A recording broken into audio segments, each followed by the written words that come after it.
Today I want to look at two lines from a popular carol. The hopes and fears of all the years are met in thee tonight. When our faith is strongest, we're likely to hold on to more hope. But when our faith is weakened, fear can take over.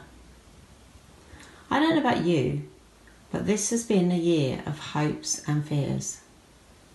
In January, I wrote in my journal how Charlie had died, and it felt like a new beginning, full of hopes and fears.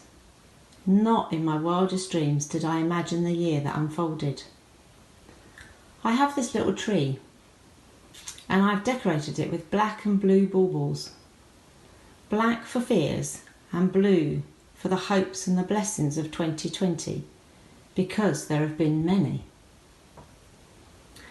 By March, we went into lockdown, and my fear, like all of us, was very real. Would I be okay on my own? I was just getting used to my new normal, but now it was changing again. None of us knew much about COVID at the time. We have not lived through this before. Would I be okay? I think at this point there were way more fears than hopes. However, the one blessing was Charlie didn't have to go through this, because we would have found it very hard. Then another blessing came. My son rang me and said, "Mum, don't do this on your own. Come and spend some time with us." We all hoped that by 3 months of lockdown, it would all be over and life would be back to normal. And then the realisation and the fear crept in as we saw the death rates announced daily on the news, and we knew that this was something far bigger than expected.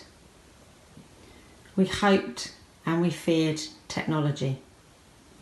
Church had to go online. We had to learn to do Zoom, and as much as we hated it, what a blessing it's been. I feared for my mum in a care home, knowing how much she missed her family.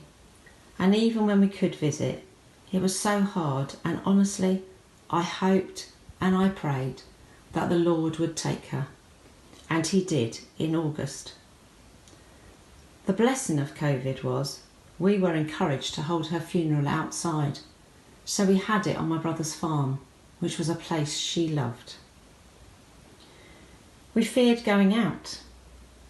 We feared meeting people, shopping, just doing the normal everyday stuff, and we hoped that hand gel, washing our hands with soap, social distance and face masks would protect us.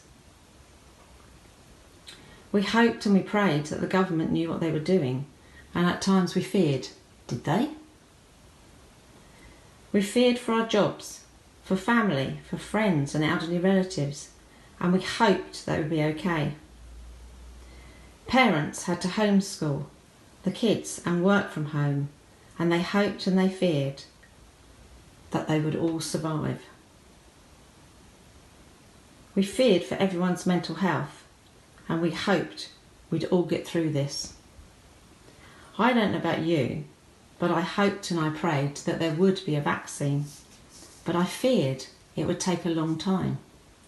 Yet here we are with a vaccine nearly ready.